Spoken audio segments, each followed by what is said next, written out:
वबिमा अन्नी कादिरिय्युन अक़ूल अदरिक अब्दक जीलानी अदरिक अब्दक जीलानी। जो लोग हराम कामों में अपने पैसे को जाय करके मोछ पर ताव दे करके समझते हैं कि हम बड़ी शोहरत और नामवरी का काम कर रहे हैं, वो सुने और इस पर गौर करें कि ये माल जब जायज जगह पर खर्च करने के लिए, जो कि तयम्मुम करना है, तयम्मुम नहीं बल्कि नमाज पढ़नी है, जब इस मकाम पर नमाज के लिए आपको इतना पैसा खर्च करने की शरीयत इजाजत नहीं देती है, तो जो मेरा नौजवान हराम कामों में अपने पैसे को लगा करके कोई शराब पीता है, कोई जुआ खेल रहा है, कोई अय्याशी कर रहा है, कोई टीवी देख रहा है, कोई सिनेमा देख रहा है, कोई दुनिया के और लहव लईब में लगा हुआ है, ए नौजवान, तू अपने माल को जाय करके किसी और का बुरा नहीं कर रहा है, बल्कि खुद अपने आप पर तू जुल्म कर रहा है। जिस खुदा ने तुझे ये दौलत दी है, वो खुदा तुझसे ये दौलत छीन सकता है। तारीख उठा करके देख ले, न जाने कितने इख्तिदार वाले, न जाने कितने इख्तियार वाले, न जाने कितनी दौलत वाले आए, उनकी दौलत खत्म, उनका इख्तिदार खत्म, उनका इख्तियार खत्म, उनकी सल्तनत खत्म, उनकी ताकत खत्म, उनका लाओ लश्कर खत्म, सब के सब खत्म, मगर जो मुस्तफा के सच्चे वफादार गौसे आजम है, वो कल भी जिंदा थे, आज भी जिंदा है, सुबह क़यामत तक। सुभान अल्लाह, वाह वाह वाह वाह वाह वाह, सुभान अल्लाह सुभान अल्लाह। वो माल जो आप बचा के घर लेके आए, बताइए बात ये सच्ची है कि नहीं कि आदमी दोस्तों पर तो 100 रुपया 5 मिनट में खर्च कर देता है, लेकिन अगर सगे भाई ने 5 रुपया मांग लिया तो दिल बहुत ज्यादा रंजीदा हो जाता है। बहन ने मुतालबा कर लिया तो आदमी अपनी पेशानी पे शिकन फौरन ला देता है। माँ ने अगर मांग लिया, बेटे 10 रुपए की जरूरत है, अरे अम्मा कहाँ से ले आए, जानती हो कि आजकल कारोबार कम है। दोस्तों पर मुस्कुराकर चौराहे पे बैठ करके 100 रुपया 5 मिनट में खर्च करने वाले और अपने माँ बाप पर 5 रुपया देने पर भी अपने दिल को सोचने वाले, गौर कर, वो दौलत जो तुझे मिली है ये तेरी माँ की हो सकता है दुआओं का नतीजा हो, तेरे बाप की शफकतों का नतीजा हो। खुदा ने वो दौलत तुम्हें दी है, तू दौलत को उड़ा मत, उसकी हिफाजत कर, जब जरूरत पड़ जाए तो किसी मस्जिद की तामीर में दिल खोल करके दे दे। जो अपने ऊपर तू खर्च कर रहा है ये जाय हो जाएगा, मगर जो तू दीन के रास्ते में देगा वो जाय नहीं होगा, वही बाकी रहेगा। उम्मुल मोमिनीन हजरत आयशा सिद्दीका रज़ियल्लाहु ताला अन्हा, जो पूरी कायनात के मोमिनों की माँ है, हमारी और आपकी माँ पूरी कायनात के मोमिनों की माँ है, सैयदा है, तैयबा है, ताहिरा है, आबिदा है, जाहिदा है, जाहिरा है, मुफ्तिया है, फकीहा है, सालिहा है, मुज्तहिदा है, बड़ा ऊंचा उनका मकाम है। रसूल पाक की ज़ौजे मोहतरमा है, फरमाती हैं कि एक दिन रसूल पाक के पास कहीं से तोहफे में गोश्त आया, रसूल पाक ने वो गोश्त मेरे पास ला करके रख दिया और तशरीफ ले गए। मैंने देखा गोश्त ज्यादा था, रसूल पाक सल्लल्लाहु अलैहि वसल्लम ने गोश्त मुझे दिया, कहीं तशरीफ ले गए, मैंने उस गोश्त में से थोड़ा सा हिस्सा घर के लिए रख लिया और बकिया गोश्त को मोहल्ले में मैंने तकसीम कर दिया। जब रसूल पाक सल्लल्लाहु अलैहि वसल्लम घर में दोबारा तशरीफ फरमा हुए, हुजरे आयशा में आए, रसूल पाक ने पूछा, आयशा गोश्त क्या हुआ? हजरत आयशा रज़ियल्लाहु ताला अन्हा ने जवाब दिया, या रसूल अल्लाह, सब खत्म हो गया, ये थोड़ा सा बाकी है, सब खत्म हो गया, ये थोड़ा सा बाकी है। हम लोग भी ऐसे ही जुमला बोलेंगे।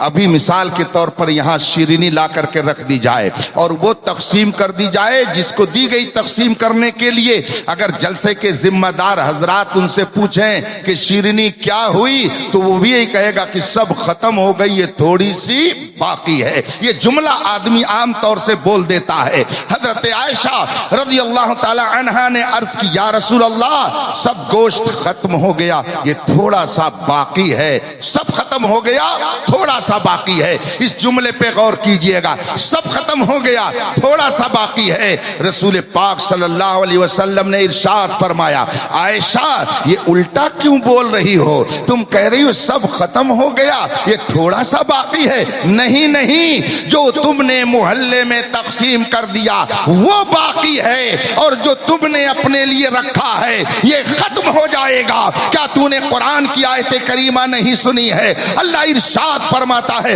वमा इंदकुम यनफद वमा इंदल्लाहि बाक़, जो तुम्हारे पास खुद है वो खत्म हो जाएगा, और जो तुमने खुदा के रास्ते में दे दिया वही बाकी रहने वाला है। सुभान अल्लाह, सुभान अल्लाह, वाह वाह। माल की हिफाजत की शरीयत ने हमें यह ताकीद फरमाई है। आदमी हराम काम में नामो नमूद के लिए न जाने कितने पैसे खर्च कर देता है, लेकिन जब दीन की बात आती है, जलसे वालों से पूछ लीजिए अगर इन्होंने चंदा किया होगा। अगर चंद लोगों ने मिलकर किया होगा तो नहीं, लेकिन अगर इन्होंने चंदा करके ये जलसा रचाया होगा तो उनसे पूछ लीजिए कि वो जब दरवाजे दरवाजे गए होंगे तो लोगों का चेहरा कितना जोग्राफिया किस तरह का बना होगा और कैसे कैसे उन्होंने जुमले सुने होंगे, उनसे पूछ लीजिए। लोग कहते हैं कि मुसलमान हमारे मुल्क में बड़ी गुर्बत का शिकार है, मगर ये मैं मानता ही नहीं हूं। मुझसे अगर कोई कहता है बहुत गरीब है तो मुझे बहुत खराब लगता है, और ऐसे ही मुझे ये भी खराब लगता है जब कोई आलिम कहता है कि हमारे मदरसे में यतीम और गरीब तलबा पढ़ते हैं। ये जुमला भी मुझे अच्छा नहीं लगता है। ये जो पढ़ करके आए हुए हैं स्टेज पर, क्या ये सब के सब बचपन से यतीम हो गए? सबके अब्बा मर गए थे क्या? सबके बाप का इंतकाल हो गया था कि मदरसे में सब यतीम पढ़ते हैं, सब गरीब पढ़ते हैं? इस वक्त मदरसे में करोड़पतियों के भी बच्चे पढ़ते हैं, न जाने कितने कितने ज़ुहद और तक़वा वालों के भी बच्चे पढ़ते हैं। ये जुमला भी मुझे अच्छा नहीं लगता। और जब कहा जाता है हमारी कौम बहुत गरीब है तो ये जुमला मुझे और खराब लगता है। अभी प्रधानी का इलेक्शन कुछ दिन पहले गुजरा और कुछ दिन के बाद फिर आएगा। न जाने कितने गांव के प्रधान ऐसे भी आपको मिलेंगे कि अगर उन्होंने देख लिया कि बॉम्बे से अगर मैं 100 वोटरों को लेके चला जाऊं तो मेरी जीत हो जाएगी, 5 साल की उस नशिस्त के लिए, उस सीट के लिए बॉम्बे से अगर 100 वोटरों को लाना है तो फौरन फ्लाइट में टिकट दोनों तरफ का बुक करा देता है, पूरी फ्लाइट बुक करा देता है। 5 लाख में फ्लाइट वो लेकर के आता है, एक वोट के लिए। और उसके बाद ये कहता है कि कौम हमारी गरीब है, चले जाइए इसी बस्ती, इसी गोंडा, इसी बहराइच के इलाके में 20-20 कमरों पर मुश्तमिल लोगों के मकान हैं और वो खेतों में बनाए गए हैं और वो बंद हैं। उसमें क्या रहते हैं? कबूतर, कुत्ते, बिल्ली। और अगर कहा जाए ये इतना बड़ा आपने मकान बना दिया, इसमें कोई रहने वाला नहीं है, काश आप इससे छोटी सी एक इमारत बना करके इन छोटे छोटे बच्चों की तालीम के लिए मांटेसरी टाइप का इदारा खोल देते तो कितना अच्छा आपके लिए होता। 20 कमरों पर मुश्तमिल एक इमारत बनाकर साल भर बंद रखता है ताकि लोग देख करके कहें कि फला सेठ का मकान है। जो करोड़ों रुपए का बना हुआ मकान कबूतर रखने के लिए बनाया जाए, उस कौम को कहा जाए इनके पास पैसा नहीं है, ये मैं मानता ही नहीं हूं। इनके पास पैसा है मगर अय्याशी के लिए, इनके पास पैसा है मगर हराम कामों में खर्च करने के लिए, इनके पास अगर नहीं है तो अपने कौम के मुस्तकबिल को संवारने के लिए। क्या बात है, जिंदाबाद, बहुत अच्छे, वाह वाह। नाराज मत होइएगा, दिल के फफोले जल गए सीने के दाग से। अभी जब इलेक्शन आया था मेरे पास एक साहब का फोन आया, हजरत फला नेता साहब आपसे मिलना चाहते हैं। मेरा अपना मिजाज है, बहैसियत नेता मैं मिलने की कोशिश कम करता हूं। मैंने फोन करने वाले से कहा कि मैं इलेक्शन से पहले मुलाकात करने से माजूर हूं, मैं इलेक्शन के बाद उनसे मुलाकात कर सकता हूं दिल खोलकर, मगर अभी नहीं। अलबत्ता आपने अगर ये ख्वाहिश जाहिर की है तो मेरा भी एक पैगाम है, अगर आपसे हो सके तो उन तक पहुंचा दीजिएगा। कहा वो क्या पैगाम?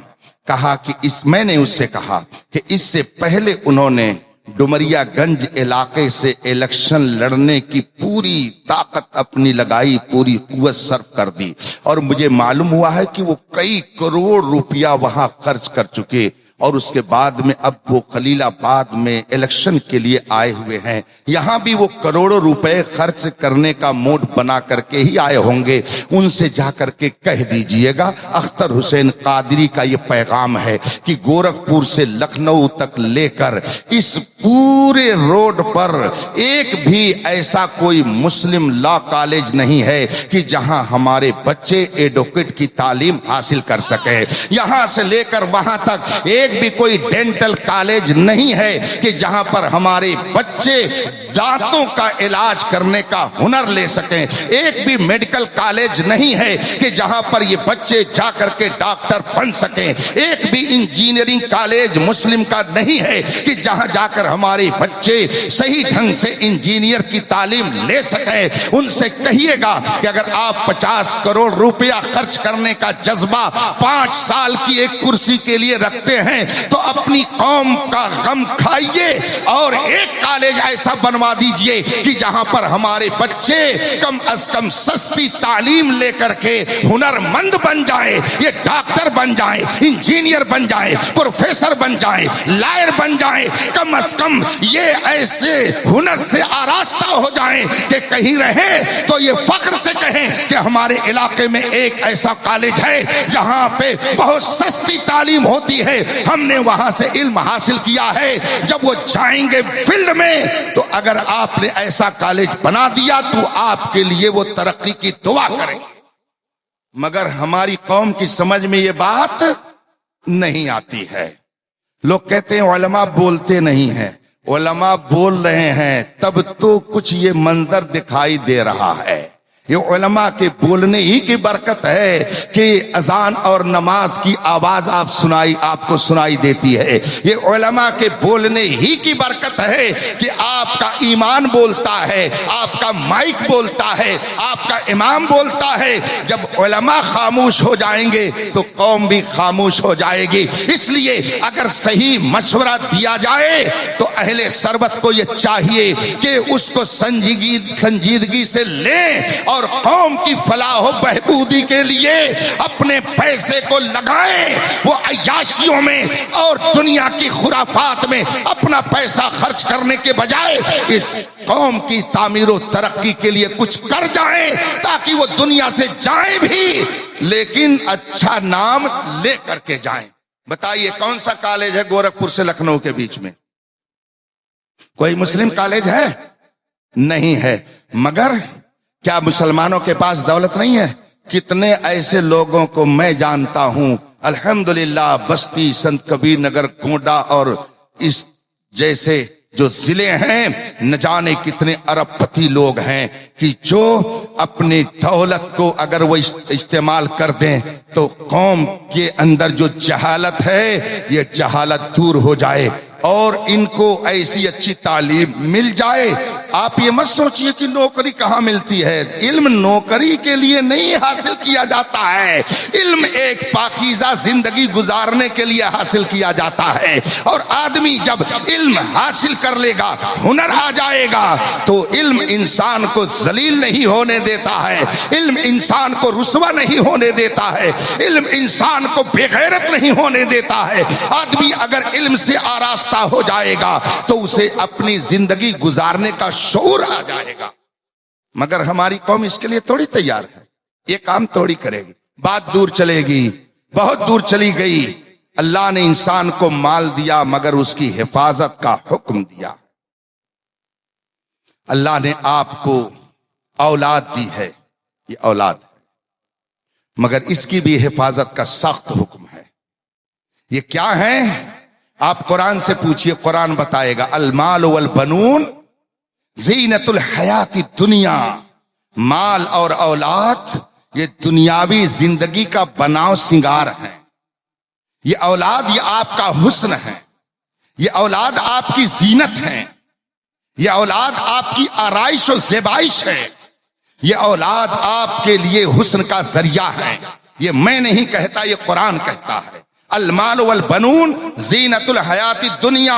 ये दुनिया की जिंदगी की ज़ेबो ज़ीनत और बनाव सिंगार है, हुस्न है। और हुस्न को आदमी जहां तक हो सके महफूज रखता है, उसे जाये नहीं करता है। उसको एक मिसाल से आप समझ सकते हैं। मिसाल के तौर पर एक खूबसूरत इमारत किसी ने किसी चौराहे पर बनाई, शानदार बिल्डिंग, बेहतरीन बंगला बनाया और उसने उसको डेंट पेंट करके खूब खूबसूरत बना दिया।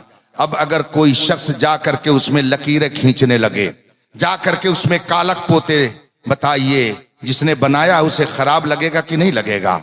कि मैंने इतनी मेहनत से डेंट पेंट करके इतनी खूबसूरत इमारत खड़ी की है और इसने आकर के कालक पोत दी, इसने आकर के इसमें लकीरें खींच दी, उसे खराब लगेगा, उसे अच्छा नहीं लगेगा। इसलिए कि उसने जिस हुस्न और ज़ेबाइश के साथ उस बिल्डिंग को खड़ा किया है, वो हरगिज नहीं चाहेगा कि इसको कोई खराब करे। इस खराब पर मुझे एक बात याद आ गई। इत्तेफाक से एक मौके पर मैं सफर कर रहा था। मेरी अपनी आदत है, मैं सफर में रहूं या हजर में रहूं, मेरा जो कीमती वक्त होता है मैं उसे काम में लगाता हूं। मैं अपने नौजवानों से भी कहूंगा, अपने वक्त को जाय मत करिए, वक्त को काम में लगाइए। आपको वक्त मिले तो आप बैठ करके मोबाइल में पबजी मत खेलिए, गेम मत खेलिए, वरना लोग आपके साथ गेम खेल देंगे, फिर आपको कोई बचाने वाला नहीं मिलेगा।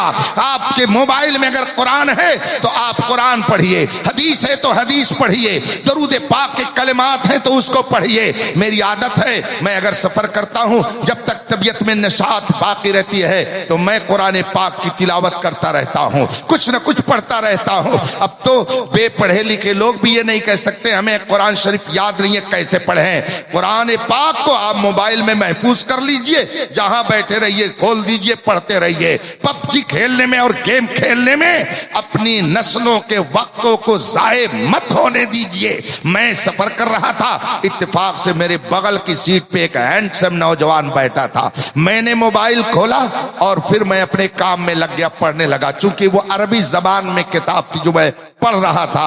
अब दूसरे लोग ये समझते हैं कि जितनी अरबी की किताब है वो सब कुरान ही होगा और कुछ नहीं होगा।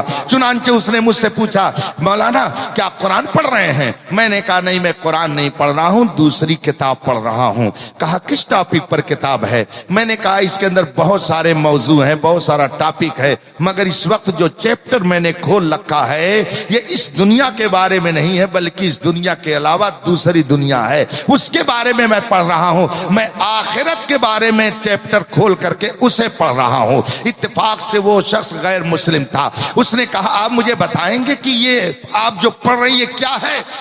मैंने कहा देखिए, ये जो दुनिया आपको दिख रही है, इस दुनिया के खत्म हो जाने के बाद भी एक दुनिया और आएगी। हमें उस दुनिया में रहना है, उस दुनिया में हमें जाना है। इसे दुनिया कहा जाता है, उसे आखिरत कहा जाता है। और बीच में जो एक वक्फा होगा वो कयामत का वक्फा होगा, उसे कयामत कहा जाता है। मगर आपको उस दुनिया के बारे में इस दुनिया में रहने वाले लोग कम बताएंगे। उस दुनिया के बारे में वही बता सकता है कि जिसने इस दुनिया को पैदा किया है, या वो जिसको ये इल्म दे दे वही बता सकता है। हमारे पैगंबर खुदा की तरफ से उसका इल्म लेकर के आए तो उन्होंने उस दुनिया के बारे में बता दिया। इसीलिए हम इस दुनिया के बाद भी उस दुनिया पर यकीन रखते हैं। उसे आखिरत कहा जाता है। कयामत कायम होगी और ये दुनिया खत्म हो जाएगी, इसके बाद वो दुनिया आएगी। ये मैंने उसे बताया। अब आपसे अर्ज करता हूं, बताइए ये दुनिया खत्म होगी कि नहीं खत्म होगी? खत्म होगी। ये दुनिया खत्म हो जाएगी, इस पर हमारा ईमान है, जिसे हम और आप कयामत कहते हैं।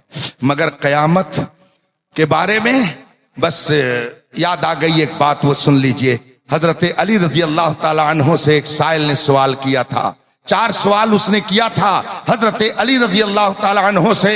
उसमें उसने पहला सवाल यही किया था, अमीरुल मोमिनीन आप मुझे 4 सवालों का जवाब दे दें। मौलाए कायनात ने फरमाया था कि बताओ क्या सवाल है। उस साइल ने कहा था, अमीरुल मोमिनीन हमको ये बताइए कि करीब क्या है और ज्यादा करीब क्या है? करीब क्या चीज है और ज्यादा करीब क्या चीज है? और उसने दूसरा सवाल किया था, जरूरी क्या चीज है और ज्यादा जरूरी क्या चीज है? और उसने तीसरा सवाल किया था, मुश्किल क्या है और ज्यादा मुश्किल क्या है, और चौथा सवाल उसका था कि ताज्जुब की चीज क्या है और ज्यादा ताज्जुब की चीज क्या है। ये 4 सवाल उसका था। मौलाए कायनात ने उसके पहले सवाल का जवाब दिया और फरमाया, तुम ये पूछते हो करीब क्या है और ज्यादा करीब क्या है, मुझसे सुनो, कयामत करीब है, कयामत, मगर मैं कह रहा हूं इतनी भी करीब नहीं है कि परसों आ जाए। आ जाएगी, परसों आएगी, कब आएगी अल्लाह जाने, मगर अभी कितने साल नहीं आएगी नहीं मालूम है। आएगी कयामत, इसमें कोई शक नहीं है। लेकिन आज जो हालात है इससे भयंकर हालात भी आएंगे। याद रखिएगा, रसूल पाक ने जो फरमाया है वो गलत है। कौले मोहम्मद कौले खुदा, फरमान न बदला जाएगा, बदलेगा जमाना लाख मगर कुरान। हुजूर का फरमान गलत नहीं हो सकता। रसूल पाक ने फरमाया कि एक जमाना आएगा कि दीन पर चलना इतना मुश्किल होगा जैसे हाथ पर, हदीस शरीफ है ना, हाँ, हाथ में अंगारा लेना आसान होगा मगर दीन पर चलना उससे भी ज्यादा मुश्किल होगा। इसीलिए मैं कभी कभी कहता हूं, कभी आपको किसी ने रोका नहीं है कि आप नमाज न पढ़ें, किसी ने आपको रोका नहीं है कि आप दीन का इल्म हासिल न करें, किसी इल्म से नहीं रोका गया है। मेरी मालूमात के मुताबिक हिंदुस्तान के किसी कॉलेज में आपके ऊपर कोई पाबंदी नहीं है कि आप नहीं पढ़ सकते हैं। किसने आपको रोका है कि आप इंजीनियर मत बनिए, किसने आपको रोका है कि आप डॉक्टर और लॉयर मत बनिए। कोई ऐसा कॉलेज, कोई ऐसी यूनिवर्सिटी नहीं है जहां पे वसूलन आपको पाबंद कर दिया गया हो कि आप यहां नहीं पढ़ सकते हैं। इसीलिए मैं अर्ज करता हूं कि जब आपको किसी ने रोका नहीं तो आप इल्म क्यों नहीं हासिल करते। नमाज पढ़ने से आपको किसने रोका है कि आप नमाज नहीं पढ़ते हैं। आपको दीनी तालीम हासिल करने से किसने रोका है कि आप नहीं हासिल करते हैं। अभी वक्त है, अभी वक्त है। इसलिए उस बुरे वक्त के आने से पहले अपनी इस्लाह कीजिए। वक्त आएगा ऐसा भयानक कि ईमान और दीन पर चलना इतना मुश्किल होगा कि हाथ में अंगारा लेना आसान मगर दीन पर चलना उससे भी ज्यादा मुश्किल होगा। अभी वक्त आएगा, उसके बाद कयामत आएगी। सूरज पूरब की बजाय पश्चिम से निकलेगा, उसके बाद कयामत आएगी। याजूज माजूज निकलेंगे, उसके बाद कयामत आएगी। दाबतुल अर्द निकलेंगे, उसके बाद कयामत आएगी। अभी तो बहुत कुछ बाकी है। कयामत इतनी आसानी से, इतनी जल्दी है ना। अब इसी में एक जुमला और जोड़ दीजिए। अकीदे का मसला है, अकीदे की बातें जाना कीजिए, वरना पता चला कि आप कुफ्र की दलदल में चले गए, रहीमुल्लाह करीमुल्लाह बने रहिए, उससे कोई फर्क नहीं पड़ता है। इसलिए ईमान की हिफाजत कीजिए और ईमान जो अजीम सरमाया है उसको महफूज रखने के लिए हजारों जतन करते रहिए। बस उसी में इसको भी ऐड कर लीजिए, शामिल कर लीजिए। जब तक दाबतुल अर्द नहीं, जब तक याजूज माजूज नहीं, जब तक सूरज पूरब के बजाय पश्चिम से निकलेगा नहीं, उस वक्त तक कयामत। और उसके साथ साथ एक चीज और जान लीजिए, अकीदे का मसला है। अच्छा, ये बताएंगे कि कयामत जब आएगी तो कितना पार्क बनेगा हिंदुस्तान भर में। कयामत आएगी तो पार्क बन जाएंगे, बेहतरीन किस्म के क्लब बन जाएंगे, शानदार किस्म की तफरीह गाहें बन जाएंगी, बेहतरीन किस्म के शानदार बंगले बना करके आपके नाम अलाट कर दिया जाएगा। कयामत क्या है? कुरान से पूछिए, कुरान फरमाता है इज़ा ज़ुल्ज़िलतिल अर्ज़ु ज़िलज़ालहा। कयामत जब आएगी तो जमीन को जलजला आएगा, जमीन को एक झटका दिया जाएगा और फलक पोश बड़ी बड़ी इमारतें धड़ाम से गिर करके जमीन पोश हो जाएंगी। और ये सूरज जो अपनी रोशनी से पूरी कायनात को मुनव्वर कर रहा है, जब कयामत आएगी इसकी रोशनी खत्म हो जाएगी, चांद की चांदनी खत्म हो जाएगी। ये सितारे जो आसमान पर झिलमिला रहे हैं ये सब के सब टूट करके जमीन पर आ जाएंगे। ये चांद की चांदनी खत्म, सूरज की रोशनी खत्म, सितारों की झिलमिलाहट खत्म, फलक पोश इमारतें खत्म, दरिया की रवानी खत्म, सब्जों का उगना खत्म, ये सब खत्म। ये भयानक चीज है कयामत। लेकिन ए बंदे मोमिन, अपना रुतबा तू देख, अपना मर्तबा देख, रब की बारगाह में अपनी महबूबियत को देख। रब ने तुझे मुस्तफा का गुलाम क्या बना दिया कि तुझको इतना अजीम मनसब दे दिया। क्या अकीदे का ये मसला नहीं पढ़ा है कि जब तक एक भी ईमान वाला रहेगा कयामत, बोलिए, नहीं आएगी। सुभान अल्लाह। तो आपने कभी इस पर गौर किया? और अगर नहीं किया तो अब कर लीजिए कि कयामत उस वक्त तक नहीं आ सकती है जब तक एक भी ईमान वाला बाकी रहेगा। गोया ईमान वाला ये कह सकता है कि जब तक मैं रहूंगा सूरज रहेगा, जब तक मैं रहूंगा चांद रहेगा, जब तक मैं रहूंगा दरिया की रवानी रहेगी, जब तक मैं रहूंगा तब तक सूरज की रफ्तार बाकी रहेगी, जब तक मैं रहूंगा तब तक सितारों में झिलमिलाहट रहेगी, जब तक मैं रहूंगा ये जमीन का निजाम कायम रहेगा, जब तक मैं रहूंगा आसमान अपनी जगह पर कायम रहेगा। हम नहीं रहेंगे तो कुछ नहीं रहेगा। ये मोमिन की शान है। तो ये कह सकते हैं कि मोमिन की ये बरकत है कि लोगों को सूरज की रोशनी मिलती है, मोमिन की ये बरकत है कि लोगों को चांद की चांदनी मिल रही है, लोगों को अगर दुनिया में रिस्क मिल रहा है तो ये मोमिन की बरकत है। बल्कि ये कह लीजिए कि अगर किसी को कुर्सी भी मिल रही है तो ये मोमिन की बरकत है। जब उनके गदा भर देते हैं शाहाने ज़माना की झोली, मुहताज का जब ये आलम है, मुख्तार का आलम क्या होगा। आपको घबराने की जरूरत नहीं है, बस संजीदगी के साथ रहने की जरूरत है, होश से रहने की जरूरत है। खुदा की कसम, खुदा का फरमान गलत नहीं हो सकता। जमीन उथल पथल हो सकती है, समंदर का धारा बदल सकता है, मगर कुरान और हदीस में जो फरमाया गया वो कभी बदल नहीं सकता है। कयामत आएगी मगर जब तक एक भी ईमान वाला रहेगा कयामत, तो गोया हमारे दम कदम से निजाम कायनात बाकी है, हमारी बरकत से ये निजाम कायम है। शाख पे बैठ के जड़ काटने की फिक्र में है, कहीं नीचा न दिखा दे तुझे शजरा तेरा। इसलिए घबराने की जरूरत नहीं है, आपको परेशान होने की जरूरत नहीं है। जितने लोग दुनिया में हमेशा रहने के लिए आए हों वो हाथ उठा दें कि हम आबे हयात पी के आए हैं, हमको नहीं जाना है तो हम उनकी जियारत करने के लिए हफ्ता दो हफ्ता में इधर से आ जाया करेंगे। लेकिन हम जानते हैं कि कोई मोमिन तो मोमिन है, गैर मोमिन भी ये जुरात नहीं कर सकता है कि वो कह दे कि हम आबे हयात पी के आए हैं, हम कभी नहीं जाएंगे, हम यही रहेंगे, सबको भेज करके भी हम यही रहेंगे। कोई आपको ऐसा ना मिलेगा। मौत से किसको रुस्तगारी है, आज वो कल हमारी बारी है। हम दुनिया में रहने के लिए नहीं आए हैं, हमारी जिंदगी का मकसद क्या है। हम दुनिया में हुकूमत और इख्तिदार के लिए नहीं आए, ये जान लीजिए हम किस लिए आए हैं, हम किस लिए जीते हैं। हुजूर ताजु शरिया मेरे मुर्शिदे गिरामी फरमाते हैं, ना समझ मरता है जिंदगी के लिए, जीना मरना है सब कुछ नबी के लिए। मसलके आला हजरत पे कायम रहो, जिंदगी दी गई है इसी के लिए। सुभान अल्लाह, सुभान अल्लाह, सुभान अल्लाह। जो लोग सिर्फ यहीं पर रहने के लिए आए हो वो कुछ भी करें, लेकिन हम यहाँ रहने के लिए नहीं आए, एक दिन यहाँ से जाने के लिए आए हैं। कयामत करीब है। मगर हजरत अली रजी अल्लाह ताला अन्हु ने दूसरे सवाल का जवाब दिया।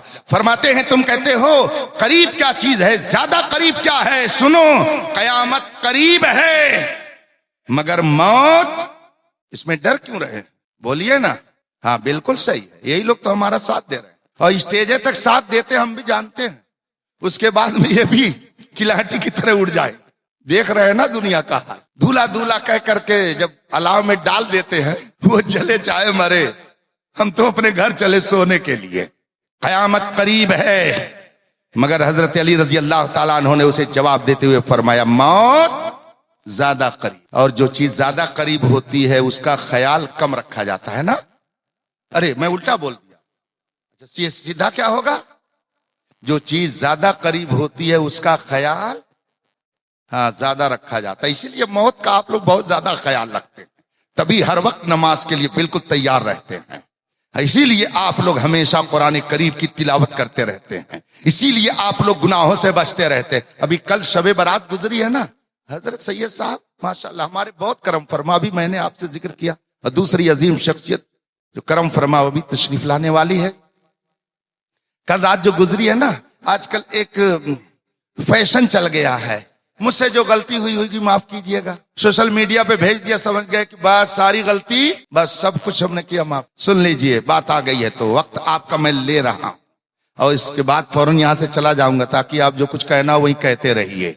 गुनाह की कई किस्में हैं, गुनाह कई तरह का होता है, सुन लीजिए। सिर्फ इतना कहने से रात भर नहीं काम चलेगा, अस्तगफिरुल्लाह अस्तगफिरुल्लाह अस्तगफिरुल्लाह अस्तगफिरुल्लाह, और सुबह कहिए मैंने रात भर जाग करके गुजारा है, सब बेदारी की है, रात भर मैंने तौबा और इस्तिगफार की है। तौबा और इस्तिगफार के भी दर्जे अलग अलग हैं, वरना ये तौबा और इस्तिगफार मुंह पर मार दी जाएगी, उससे कोई फायदा नहीं होने वाला है। पहले समझिए कि गुनाह कई तरह का होता है और किस गुनाह से इस्तिगफार कैसे की जाती है, तौबा कैसे की जाती है। अगर उस ढंग से नहीं करेंगे तो रात भर करते रहिए, उससे कुछ फर्क नहीं पड़ता है। एक गुनाह वो होता है, गौर से सुनिएगा, जो बंदे और खुदा के बीच होता है। खुदा का हुक्म था, बंदे को करना चाहिए था, बंदे ने वो काम नहीं किया, इसलिए वो गुनहगार हो गया। मगर वो गुनाह ऐसा है कि उसकी भरपाई दूसरे तरीके से हो सकती है। एक गुनाह वो होता है, मिसाल के तौर पर खुदा का हुक्म है कि हर आकिल बालिग मुसलमान 5 वक्त की नमाज रोज पढ़े, जुमे मुबारक हफ्ते में पढ़े, मगर एक मुसलमान आकिल बालिग होते हुए नमाज नहीं पढ़ता है। अब उसने 5 वक्त की नमाजें छोड़ी, अपनी जिंदगी में बहुत सारी नमाजें छोड़ दी है, लेकिन नमाजें जो उसकी छूट रही हैं उसकी भरपाई हो सकती है कि उसकी कज़ा कर ली जाए। अगर आपने 10 साल ज़कात नहीं दी तो आप गुनहगार हुए, लेकिन इसकी भरपाई हो सकती है कि अब दे दीजिए, ज़कात अदा हो जाएगी। ये वो गुनाह है जो बंदे और खुदा के दरमियान है और इस गुनाह की भरपाई हो सकती है। इस गुनाह के बारे में आप सारे उलमा से जाकर के पूछ लीजिए, सिर्फ तौबा तौबा करने से और हज पर भी चले जाइए और आ जाइए, बल्कि हर महीने में उम्रा पे जाइए और चले आइए, लेकिन जब तक कि अपनी नमाजों की कज़ा नहीं कर लेंगे उस वक्त तक आपके तौबा का कोई एतबार नहीं होगा। आप लाख इस्तिग़फ़ार करें, मगर ये वो गुनाह है कि जब तक आप नमाजों की कज़ा पूरी नहीं कर लेंगे आपके तौबा और इस्तिग़फ़ार का एतबार नहीं किया जा सकता। सिर्फ तौबा तौबा करने से काम नहीं चलता है, ये वो गुनाह है। और दूसरा गुनाह वो है कि जो बंदे और खुदा के दरमियान है, खुदा की नाफरमानी की है मगर उसकी भरपाई नहीं हो सकती, उसकी भरपाई नहीं हो सकती। अब उसमें क्या किया जाएगा? मिसाल के तौर पर खुदा का हुक्म था कि सूद मत खाना, खुदा का हुक्म था कि आंखों को गलत जगहों पे न लगाना, खुदा का हुक्म था कि अपने हाथ और पैर से किसी गलत जगह पर मत जाना, लेकिन आदमी ने चोरी कर ली, माअज़ल्लाह ज़िना कर लिया, आंखों का ज़िना कर लिया। जाहिर सी बात है कि ये खुदा की नाफरमानी कर बैठा, और इसका बदल क्या है, इसकी भरपाई क्या है? तो इसकी भरपाई का सिर्फ एक ही तरीका है कि आदमी सच्चे दिल से खुदा की बारगाह में तौबा करे, गिरिया और जारी करे, नदामत के आंसू गिराए, खूब तौबा करे। अब इस तरीके से खुदा अगर चाहेगा तो उसकी तौबा को कबूल कर लेगा और फिर उसको गुनाहों से माफ कर देगा। ये 2 तरह के हुए। और अब सुनिए तीसरा वो गुनाह जो बंदे और बंदे के दरमियान था, खुदा की नाफरमानी की, मगर ऐसी नाफरमानी जिसका ताल्लुक 2 बंदों से था। मिसाल के तौर पर मौलाना इदरीस साहब के हाथ में मोबाइल था, अब हुक्म यह है कि किसी के माल को चुराया न जाए, किसी के माल को गसब न किया जाए, लेकिन आदमी ने इनके माल को चुरा लिया, गसब कर लिया, जबरदस्ती उस पर कब्जा कर लिया, तो ये गुनाह किया। लेकिन अब अगर मुआफी खुदा से मांगता है, खुदा कहेगा जिस बंदे का गुनाह तुमने किया है पहले उसके दर पे जा, पहले उससे जाकर के कहा, पहले उससे माफी मांग। और यहाँ ये नहीं कि भाई मैंने आपका मोबाइल चुरा लिया था माफी चाहता हूँ, इससे काम नहीं चलेगा। वो जो मोबाइल चुराया है ले जाकर के उसको दे दे, जो पैसा उसका खाया है उसे वापस कर दे, जो जमीन उसकी कब्जे में किया है उसे वापस कर दे, जो उसका पैसा लिया है उसे वापस कर दे, जो उसका कपड़ा छीना है है उसे वापस कर दे और फिर कह भाई मुझसे गलती हो गई, माफी चाहता हूं। अब अगर उस बंदे ने माफ कर दिया, फिर उसको लाजिम है कि खुदा की बारगाह में कहे मौला मैंने तेरी नाफरमानी की थी, गलती मुझसे हुई, मौला तुम माफ कर दे। अब बंदे ने माफ किया, खुदा भी माफ कर देगा। ये वो गुनाह है कि जब तक बंदे को उसका माल वापस ना कर दिया जाए, उससे माफी ना मांग ली जाए, रात भर कहते ले अस्तगफिरुल्लाह अस्तगफिरुल्लाह, कुछ नहीं होने वाला। कहां पे आप पड़े, किस दुनिया में आप रहते? या अय्युहल इंसान मा गर्रक बिरब्बिकल करीम, ऐ इंसान जिस करम वाले रब ने तेरी परवरिश की है, सांस सांस में तुझे नई जिंदगी दे रहा है, तो उसका दर छोड़ करके कहां बोला हुआ है? ये वो गुनाह है कि जब तक माल नहीं वापस करेगा तौबा नहीं होगी। और चौथे किस्म का गुनाह और कि वो भी बंदे के दरमियान ही है, दो बंदों के बीच में है, मगर उसकी भरपाई की कोई सूरत नहीं है। मसलन आप अपने घर में महफिल जमाए हुए थे और आपने एक मुसलमान की आबरू रेजी अपने भाइयों के सामने खूब किया, उसका जो ऐब छुपा हुआ था उसको भी आपने खूब बयान किया। हमारी कौम में ये कोरोना, इसको कोरोना ही कहा जाएगा इसलिए कि ये छू करके लगता है।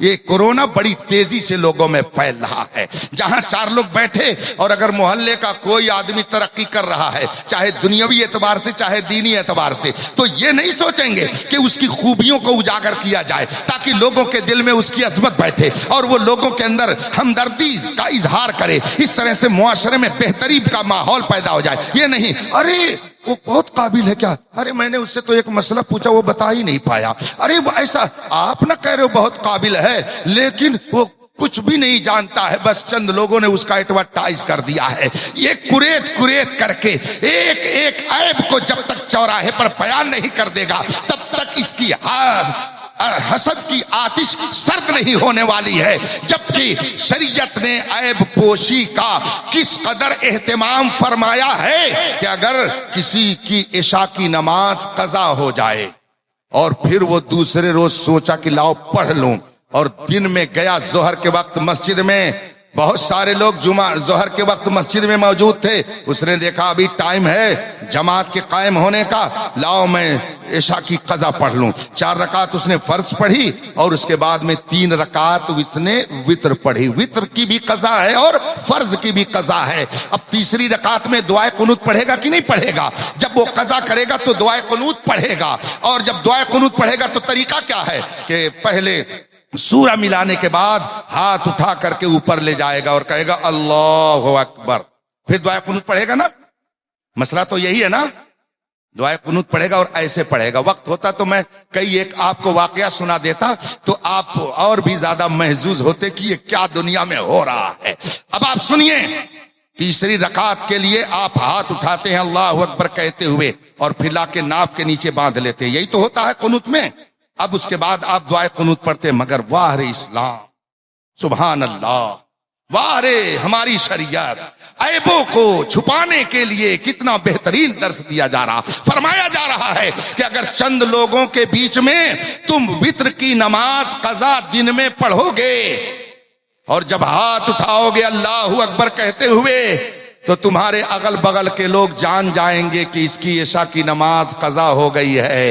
ए मुसलमान जरा सुन, शरीयत क्या हुक्म देती है। फरमाया गया है कि अगर चंद लोगों के बीच में तू इशा की नमाज पढ़ रहा है और वित्र की कज़ा कर रहा है तो हाथ मत उठा, अल्लाहु अकबर कह ले, ऐसे ही हाथ बांधे बांधे और वित्र के बाद वित्र की नमाज में तीसरी रकात के अंदर अल्लाहु अकबर कह, मगर हाथ ऊपर मत ले जा, बांधे रह और दुआए कुनूत पढ़ ले। इसलिए कि अगर हाथ उठाएगा तो अगल बगल के लोग तेरे एक ऐब को जान जाएंगे कि तूने इशा की नमाज कज़ा की है। ए मुसलमान, जो इस्लाम तुम्हें इस कदर पर्दा पोशी का हुक्म दे रहा है, कैसे तुम्हें एक गवारा होता है कि एक आलिम रब्बानी के, बेकसूर आलिम रब्बानी के ऊपर तोहमतें लगा करके उसको जलील करो। एक बंदे मोमिन की आबरू रेजी की शरीयत आपको भला कैसे इजाजत दी?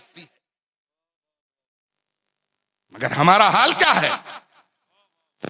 हमारे मुआशरे में जो ये कीड़े मकोड़े, ये कोरोना, बल्कि ये कह लीजिए कि ये कैंसर जितनी तेजी से फैल रहा है उतनी ही तेजी से इनकी कुटाई भी हो अल्लाह लोगों की इस्लाह फरमाए। तो बंदे और बंदे के दरमियान का गुनाह, किसी बंदे मोमिन की बिला वजह आपने आबरूरेज़ी की है, आपने उसकी गीबत की है, उसके ऊपर तोहमतें लगाई हैं, और खुदा की बारगाह में तौबा करिए, अल्लाह तौबा अस्तगफिरुल्लाह अस्तगफिरुल्लाह, मुंह पे मारा जाएगा, मुंह पे मारा जाएगा। जा, जिसकी तूने तौहीन की है, जिसकी तूने गीबत की है, जिसके बारे में तूने गलत बातें बयान की हैं, जिसके ऊपर तुमने तोहमत लगाई है, पहले उसकी बारगाह में जा और उससे माफी मांग। भरपाई यहां नहीं हो सकती कि मोबाइल था वापस कर दिया, जो जबान से निकला वो निकल गया। लेकिन जा, अब उसके पास जा जिसकी शान में तूने ये सब हरकतें की है, उसके पास जा, उससे माफी मांग, उसके बारगाह में जाकर के तौबा कर। और वो अगर माफ कर दे तो अल्लाह से कह, मौला मैंने तेरी भी नाफरमानी की कि तूने कुरान में ये फरमाया, मैंने उसके खिलाफ किया, अल्लाह तौबा करता हूं। अब अगर अल्लाह चाहे तो उसकी तौबा कबूल। आया एक 2 सतर का मैसेज लिख दिया, मुझसे जो गलती हुई हो माफ करिएगा, और समझते हैं कि शबे बारात में रात भर हमने तौबा और इस्तिगफार कर लिया, सारे गुनाहों से पाक हो गए। मेरे भाइयों, मौत ज्यादा करीब है। ये हुस्न, ये जवानी, ये ताकत, ये रवानी, ये हुस्न और जमाल, ये किस दिन के लिए है, आप इस पे गौर करें। मैं जब चला, उसने मुझसे पूछा, मैंने कहा मैं उस आखिरत के बारे में पढ़ रहा हूं। कहा मुझे भी कुछ बताइएगा। मैंने कहा हाँ, कुछ बातें मैंने उसको बताई। उसके बाद में उसने मुझसे कहा, क्या आप शराब को नाजायज समझते हैं? अपने अल्फाज में उसने कहा। मैंने कहा हाँ, इस्लाम में शराब पर बैन है। कहा क्यों बैन है, क्यों पाबंदी है? मैंने कहा सुनिए। फिर मैंने उसको एक मिसाल से समझाया। मैं सोचा इसे कुरान और हदीस समझाऊंगा, ये मुसलमान तो है नहीं, इसको समझाने में दिक्कत होगी, इसलिए मैंने सोचा कि इसको इसके ढंग से समझाऊं। मैंने कहा अगर आप एक खूबसूरत मकान बनाएं और उस मकान को आप डेंट पेंट करके मुज़य्यन कर दें, खूब खूबसूरत बना दें, और एक आदमी आए वहां कालक पोते, उसके अंदर स्क्रिप्ट लगाए, स्क्रिप्ट कर दे, ये कर दे, वो कर दे, उसके अंदर लकीरें खींच दे, तो बताइए आपको अच्छा लगेगा? कहा नहीं, नहीं अच्छा लगेगा। मैंने कहा देखिए, शराब पीने से आदमी की बॉडी पर कुछ साइड इफेक्ट पड़ता है कि नहीं पड़ता है? कहां पड़ता? मैंने कहा क्या होता है? उसने कहा आदमी की अकल खराब हो जाती है, आदमी की अकल काम नहीं करती है। मैंने कहा मैं भी इससे इत्तेफाक करता हूं, मगर और भी चीजें हैं। मैंने कहा कुछ मुझसे भी सुन लीजिए। चूंकि वो बहुत खूबसूरत जवान था, डॉक्टर था, दिल्ली का रहने वाला था, उसको दिल्ली से भुवनेश्वर जाना था, मैं भी जाना था भुवनेश्वर। वो मुझसे गुफ्तगू करने लगा, हैंडसम नौजवान। इस तरह की जब उसने गुफ्तगू मुझसे की तो मैंने उससे कहा आपने खूबसूरत मकान बनाया, मगर कोई उसे बिगाड़े, उस पे कालक पोते, तो क्या आपको अच्छा लगेगा? उसका हुस्न बिगाड़े, आपको अच्छा लगे? कहा नहीं। मैंने कहा सुनिए, जिस मालिक ने आपको हैंडसम बनाया है, ये बताइए कि अगर आप 4-6 साल शराब पिएंगे, बताइए आपके चेहरे का हुस्न खत्म होगा कि नहीं होगा? आपकी जो डिफेंस एनर्जी है, कुव्वते मुदाफात है, अंदर आपके जो रब ताला ने ताकत व कुव्वत रखी है, ये ताकत व कुव्वत खत्म हो जाएगी कि नहीं? कहाँ खत्म हो जाएगी। मैंने कहा कि अगर आप एक खूबसूरत मकान बनाएं और उसे कोई खराब करे तो आपको ना पसंद हो, मेरे मालिक ने इंसान को अशरफुल मखलूक हसीनो जमील बनाया है। शराब पिएगा, उसकी ताकत खत्म हो जाएगी, उसके चेहरे का निखार खत्म हो जाएगा, हुस्न जमाल खत्म हो जाएगा, ताकत खत्म हो जाएगी, अक्ल खत्म हो जाएगी। आपने अगर एक मकान बनाया और हसीनो जमील मकान बनाया तो आप नहीं पसंद करेंगे कि इसे कोई खराब करे। जिस मालिक ने आपको हैंडसम बनाया है वो भी ये नहीं चाहता कि आप ऐसी हरकत करें जिससे आपका हुस्न जमाल खत्म हो जाए, आपकी ताकत खत्म हो जाए। इसलिए रब ने हमको सख्ती से शराब पीने से मना फरमाया है। जो ही मैंने ये कहा, उसने कहा हाँ आपकी समझ, आपकी बात हमारी समझ में आ रही है। हमने कहा इस्लाम के जितने उसूल हैं वो सब इंसानों की फलाह व बहबूद के लिए है। कोई ऐसा कानून नहीं है कि जो इंसानों की कामयाबी के लिए ना हो। हर कानून इंसान के नफा के लिए अल्लाह ने बनाया है। ये और बात है कोई अमल करता है कोई अमल नहीं करता है, मगर कुरान का ऐलान है मन युतिल्लाह व रसूलह फक़द फाज़ फौज़न अज़ीमा। जो अल्लाह और रसूल की इताअत करेगा वही हकीकत में मुकम्मल तौर से कामयाब। इसलिए आप अपने माल की हिफाजत करें, अपनी औलाद की हिफाजत करें, अपनी जान की हिफाजत करें। और इन सब से ज्यादा कीमती चीज क्या है? इन सब से ज्यादा अहमियत वाली चीज क्या है? ईमान। उससे बढ़कर के दुनिया की कोई नेमत नहीं। ईमान सबसे अजीम नेमत है। कभी कुफ्र और शिर्क के दलदल में जाने का तसव्वुर भी मत कीजिएगा। हुजूर ने फरमाया ला तुशरिक बिल्लाह व इन हुर्रिक्ता, खुदा के साथ किसी को शरीक मत ठहराओ, अगरचे तुम्हें जला करके राख कर दिया जाए, टुकड़े टुकड़े कर दिए जाएं, मगर अपने ईमान की हिफाजत करना। और ईमान की हिफाजत का इस वक्त सबसे अजीम सबसे बड़ा किला कि जिस किले में आने के बाद इस्लाम के और आपके ईमान की हिफाजत हो जाएगी, उस किले का नाम मसलके आला हजरत है। इसी किले में रहिएगा, इसे बाहर। हाँ, आजकल हमारे सैयद साहब बैठे हैं, ये तो तकरीब बहुत शानदार करेंगे, अभी आप सुनेंगे। कुछ पीर ऐसे हैं जो कहते हैं हम सैयद साहब हैं, हमको जो हक है हम कहेंगे, हम किसी सहाबी की शान में गुस्ताखी करें कोई हमको कुछ नहीं बोल सकता है। अकीदे का मसला सुन लीजिए, सहाबी के बाद जितने लोग हैं,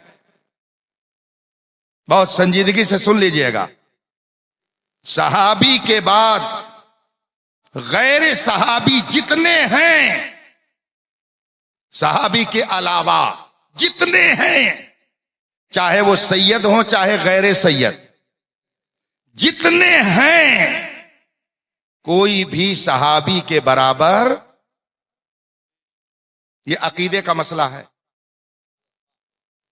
अब अगर सैयद साहब कहे मैं सैयद साहब हूं, मैं जिस सहाबी को चाहूं जो चाहूं कहूं, तो मैं कहूंगा कि मैं भी कुछ कहना चाहूंगा। आप अगर आले रसूल हैं तो सच्चा आलिम नाइबे रसूल है। अगर आप आले रसूल की बुनियाद पर किसी सहाबी की अजमत पर कीचड़ उछालेंगे तो नाइबे रसूल होने के नाते मेरा हक है कि मैं तहफ्फुज़े नामूसे रिसालत के लिए आगे आऊं। ये मेरा हक है कि मैं तहफ्फुज़े नामूसे सहाबा के लिए आगे आऊं। इसलिए मैं भी वो बताऊंगा जो अकीदे का मसला है। सहाबी के बाद चाहे कोई सैयद हो, खान हो, अंसारी हो, मंसूरी हो, शाह हो, कोई हो, शरीयत में जात की बुनियाद पर, बिरादरी की बुनियाद पर कानून नहीं चलता है। कानून शरीयत का सबके लिए है, कोई उससे अलग नहीं है। इसलिए अगर कोई किसी सहाबी की शान में गुस्ताखी करे, वो सब कुछ हो सकता है, मगर सुन्नी सही अकीदा नहीं है। एक पीर साहब है, इस इलाके में भी आते हैं, उन्होंने उधम मचा रखा। उलमा की शान में जो गुस्ताखी करते हैं वो करते ही हैं। हजरत सैयदना अमीर मुआविया की शान में तबर्रा करते हैं और उनको बुग़्ज़े अहले बैत वाला बताया। उन्होंने उनकी शान में गुस्ताखियां किया। मैंने उनके बारे में एक फतवा देखा, उसमें लिखा हुआ है ये शख्स गुमराह बद्दीन है, अहले सुन्नत से खारिज है, बदमज़हब है, पीर बनाने के लायक नहीं है, उसकी तकरीर सुननी नाजायज है। वो चाहे कोई जुब्बे में आए, चाहे कोई कुब्बे में आए, चाहे कोई साफे में आए, चाहे कोई असा लेकर के आए, चमकता जो नजर आए वो सब सोना नहीं होता। अगर दुनिया में रहना है तो कुछ पहचान पैदा कर। इसलिए अगर कोई आलिम के लिबादे में आकर के सहाबा की अजमत से खिलवाड़ करेगा तो हम उसको बताएंगे कि सुन लो, किल के रजा है खंजरे खूंखार बरकबार, आदा से कह दो खैर मनाए नशर। गैर तो हमारे ऊपर जो कुछ कर रहे हैं वो कर ही रहे हैं। ये अंदर से चूल्हे में आग लगा रहे हैं, घर को जला रहे हैं। क्या है ये? मौलाई है। अरे वाह भाई वाह, कैसे मौलाई हो? जरा आओ तो सामने। मौलाई हजरत अली रजी अल्लाह ताला अन्हो ने फरमाया कि मेरे और मुआविया के दरमियान कोई जाती इख्तिलाफ नहीं, वो हमारे भाई हैं, हमारे भाई हैं। बस ये है कि उनको एक गलत फहमी हुई तो उन्होंने मेरे खिलाफ जंग के लिए नकारा बजा दिया। मगर हमारे भाई है, हमारे उनके दरमियान कोई इख्तिलाफ नहीं है। ये हजरत अली फरमाते हैं। अल्लाह अकबर। हजरत अब्दुल्ला इब्ने उमर रज़ी अल्लाह ताला अन्हुमा सहाबी रसूल हैं, वो फरमाते हैं, उनसे पूछा गया, ये बताइए आपके अब्बा खलीफा तुम उमर फारूक आजम अफजल हैं या मुआविया अफजल हैं? हजरत अब्दुल्ला इब्ने उमर रज़ी अल्लाह ताला अन्हु ने फरमाया कि अफजल तो मेरे बाप उमर ही हैं, मगर सियासत करने का ज्यादा हुनर, क़यादत करने का ज्यादा शऊर, मुल्क चलाने का ज्यादा हुनर मुआविया के अंदर पाया जाता था। ये हजरत अब्दुल्ला इब्ने उमर रज़ी अल्लाह ताला अन्हुमा फरमाते, खुद रसूल पाक फरमाते हैं, अल्लाहुम्मा जअलहु हादियम महदिया, ए मौला तू मुआविया को हादी भी बना, महदी भी बना। क्या मतलब हुआ? ये खुद भी हिदायत पर रहे और दूसरे लोग भी इनसे हिदायत पाते रहे। सारे सहाबा आदिल हैं, साहिबे तकवा हैं। अहले सुन्नत का ये बुनियादी अकीदा है, किसी सहाबी की शान में अदना गुस्ताखी इंसान को तबाही और बर्बादी की तरफ ले जाएगी। रसूल पाक ने फरमाया है, ला तसुब्बु असहाबी, मेरे सहाबा में से किसी की शान में गलत लफ्ज मत इस्तेमाल करना। लौ अन्न अहदकुम अनफका मिस्ला उहुदिन ज़हबा मा बलगा मुद्द अहदिहिम वला नसीफा, सदक़ रसूलुल्लाह सल्लल्लाहु अलैहि वसल्लम। रसूल पाक फरमाते हैं कि तुम मेरे सहाबा में से किसी की शान में गुस्ताखी मत करना। अगर तुम में से कोई उहुद पहाड़ के बराबर सोना अल्लाह के रास्ते में खर्च कर दे और मेरा सहाबी 2 किलो 4 किलो जौ उठा करके अल्लाह के रास्ते में दे दे, तो तुम्हारा उहुद पहाड़ के बराबर सोना मेरे सहाबी के 2 किलो जौ का मुकाबला नहीं कर। चाहे किसी के साथ आलिम हो, चाहे किसी के साथ सेठ हो, हमको इससे मतलब नहीं है। सर पर हवाए जुल्म चले, सौजतन के साथ, अपनी कुलाह कज है उसी पाकपन के साथ। हम अलल ऐलान आपसे ये कह के जा रहे हैं कि इस वक्त कुछ पीर सहाबा की शान में गुस्ताखी करने का जुर्सूमा अपने मुरीदों में फैला रहे हैं। खुदा के वास्ते आप ऐसों से बचिए। आला हजरत ने फरमाया है, सूना जंगल रात धेरी, छाई बदली काली है, सोने वालों जागते रहियो, चोरों की आंख से काजल, या वो चोर बला के हैं, तेरी गठरी ताकी है और तूने नींद निकाली है। ये जो तुमको बुलाता है ये ठग है। अगर सच्चा मोमिन होता तो नबी के सहाबा की शान में गुस्ताखी नहीं करता। हम में से कौन है, इतने लोग हैं, कौन है जिसने हजरत जिब्रील अलैहिस्सलातु व तस्लीम को वही लाकर नबी की बारगाह में जब पेश किया, नबी पर जो कंडीशन तारी हुई, जो कैफियत तारी हुई, हम में से कौन है जिसने वो पाकीज़ा मंजर को देखा है? मगर सहाबा वो हैं कि जिन्होंने इस कैफियत को अपने माथे की आंखों से देखा है। कौन है हम में जो उनका मुकाबला कर सकता है? हमसे अगर कहा जाए, हजरत आपका वो रिश्तेदार बदअकीदा, वहाबी देवबंदी है, हजरत शादी का मौका आप काट देंगे, तो हम क्या कहते हैं, क्या बताएं यार, रिश्तेदारी है तो छोड़ना कैसे अच्छा लगेगा, रिश्तेदारी है। दांत निकाल करके बंदरों की तरह रिश्तेदारी का वास्ता देते। कौन है हम में से कि जिसने सिर्फ और सिर्फ दीन के लिए अपने रिश्तेदारों को छोड़ दिया? शादी का मौका आता है, कहा जाए किसी वहाबी को दावत मत दो, कह रहे हजरत चचा है, सगा मामू है, कैसे छोड़ दें? तो मामू और चचा याद आते हैं। मेरे सहाबा की मुकद्दस जमात वो है कि जिसने अपना सब कुछ नबी के लिए छोड़ दिया, जिन्होंने अपनी जान को नबी पर कुर्बान कर दिया, जिन्होंने आल औलाद को नबी पर कुर्बान कर दिया, सब कुछ छोड़ दिया। बस उनकी एक ही मंशा थी, रब और रब के महबूब राजी हो जाएं तो पूरी कायनात हमारे कदमों में रहेगी। इसीलिए डॉक्टर इकबाल ने इस मंजर को देख करके कहा था कि मोहम्मद से वफा तूने तो हम तेरे हैं, ये जहां चीज है क्या लौहो कलम तेरे हैं। इसलिए सच्चे सुन्नी बन के रहिएगा। ये आजकल जो नए मौलाई निकले हैं, वो चाहे पीर की शक्ल में आए चाहे फकीर की शक्ल में आए, ये लुटेरे तो हो सकते हैं मगर पीर फकीर। वाखिर दावाना अल्हम्दुलिल्लाहि रब्बिल आलमीन। अस्सलाम।